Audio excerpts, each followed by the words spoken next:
Paper leak के CBI जांच के आदेश दिए गए हैं। 3 मई को हुई थी नीट 2026 की परीक्षा। National eligibility cum entrance test यानी नीट 2026 की परीक्षा को रद्द किया गया है। नेशनल टेस्टिंग एजेंसी यानी एनटीए ने नीट यूजी 2026 पेपर लीक मामला सामने आने के बाद परीक्षा को रद्द करने का फैसला लिया है। इसके साथ ही पेपर लीक मामले की जांच अब सीबीआई करेगी। क्या इस तरह से वो दोबारा परफॉर्म कर पाएंगे? कुछ ही छात्रों से हमने बात कराई, लेकिन देखिए ये उन तमाम छात्रों को रिप्रेजेंट की भावनाओं को रिप्रेजेंट करते हैं। तो एक बार फिर से परीक्षा आयोजित की जाएगी। परीक्षा की नई तारीखों का ऐलान किया जाएगा। हालांकि इस परीक्षा में पेपर लीक का मामला सामने आने के बाद न सिर्फ छात्रों में बल्कि उनके अभिभावकों में भी काफी आक्रोश है और परीक्षा पर उन्होंने सवाल उठाए, लेकिन सवाल अब भी उठ रहे हैं। और वो भी पेपर आप बता रहे हो कि अब लीक हो गया पेपर। अब पेपर लीक करने के बाद भी बच्चा अब सही से जैसे अब बोल रहे हैं कि यहाँ पे 600 नंबर तक पेपर जो है लीक हो गया है। अब 600 नंबर का अगर पेपर लीक हुआ है तब उसको अब कैसे जुड़े हुए हैं जो पटना में कोचिंग चलाते हैं, बच्चों को ट्रेनिंग देते हैं। गुरु रहमान जी, स्वागत है आपका जी बिहार झारखंड पर। बहुत बहुत धन्यवाद सर, बहुत बहुत धन्यवाद। क्या कहेंगे एनटीए के इस फैसले को लेकर? एक बार फिर से पेपर लीक का मामला सामने आया, लेकिन नीट परीक्षा को कैंसिल कर दिया गया। देखिए सर, कैंसिल होना इसका समस्या का निराकरण नहीं है। बार बार हर बार इस बार 600 नंबर का क्वेश्चन आउट हुआ है। बताइए, बच्चा हमारे बहुत सारे बच्चे बेचैन हैं कि अगर इस तरह की बातें होती रही और लगातार हो रहा है तो एनडीए के द्वारा केवल परीक्षा को इसके समस्या के निराकरण में इसके मूल्य कौन है sir? Who is involve in this case?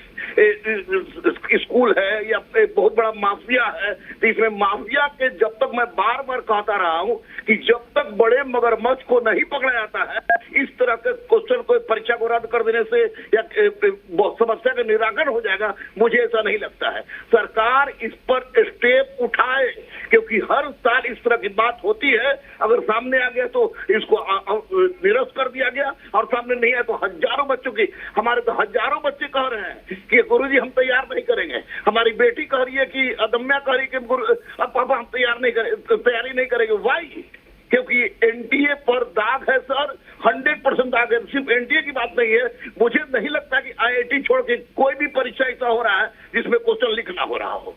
बुरी तरह ये कब से अफसोसजनक खबर है बच्चों के लिए। बच्चों से ज्यादा सबसे बड़ा दोष हमको लग रहा है कि एनटीए का एक परीक्षा नहीं करा सकता है सर, और ये दावा करेगा कि हम डॉक्टर हैं और इंजीनियर पैदा करेंगे। Why? It is not possible. जब तक दलालों को नहीं पकड़ेगा, दलालों को कठोर से कठोर सजा नहीं देगा। माननीय प्रधानमंत्री बोले कि 1 करोड़ का जुर्माना लगेगा, 10 वर्ष का सजा होगा। आज तक पटल पर नहीं उतरा है सर।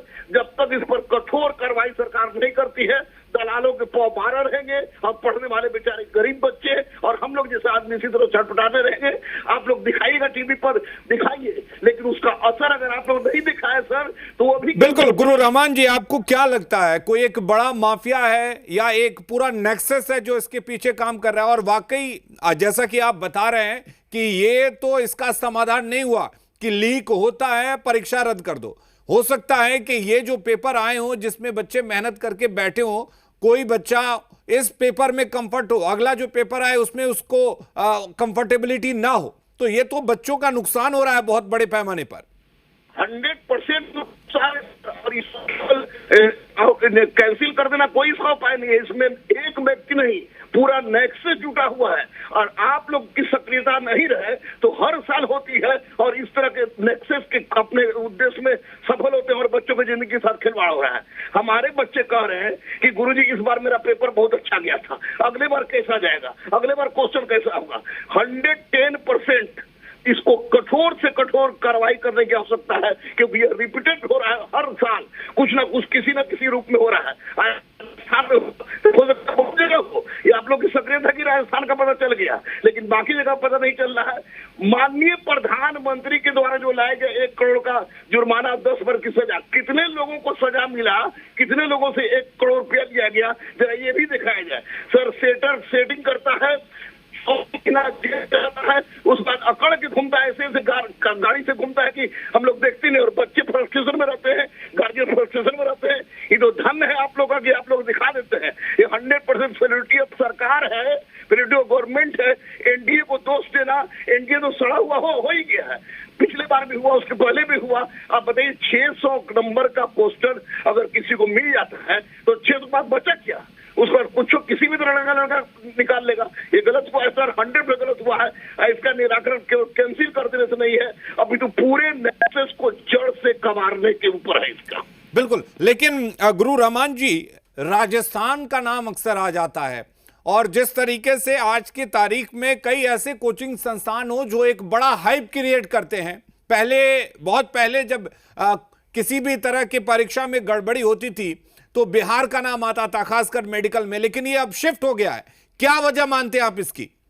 देखिए, शिफ्ट होने का सबसे बड़ा कारण है कि इधर सक्रियता हुई है, सरकार से अधिक सक्रियता हो गई है गार्जियन में, जो कि जो बच्चे क्वेश्चन नहीं खरीद सकते, जो नहीं कर सकते, उनमें ये इन्फ्लुएंस हुआ है राजस्थान। और आपको मैं बता दूं सर कि कोचिंग संचालक इतनी इसमें आगे बढ़ गए हैं कि बच्चों को कहते हैं कि हमारे बच्चों के साथ बहुत सारा ऑफर आया था कि आप बच्चों का सेंटर दिवाइए, यहाँ पर दिवाइए, यहाँ ऐसे कराइए, इतना पैसा लगेगा, 60 लाख लगेगा, 70 लाख लगेगा, इसमें हो जाएगा। तो निश्चित रूप से ये बिहार में से ये राजस्थान चला गया है, मध्य प्रदेश चला गया है, हरियाणा चला गया है, लेकिन सेटर जो है वो बिहार, राजस्थान, मध्य प्रदेश और हरियाणा के हैं। सेटर है जो इसको पूरी तरह से सेट किए रहते कि पार्टिकुलर। अब क्या वजह था कि परीक्षा के पहले बोला जा रहा था कि राजस्थान में सेंटर दीजिए? क्या वजह था? इसका मतलब कि कोई ना कोई गेम होगा सर।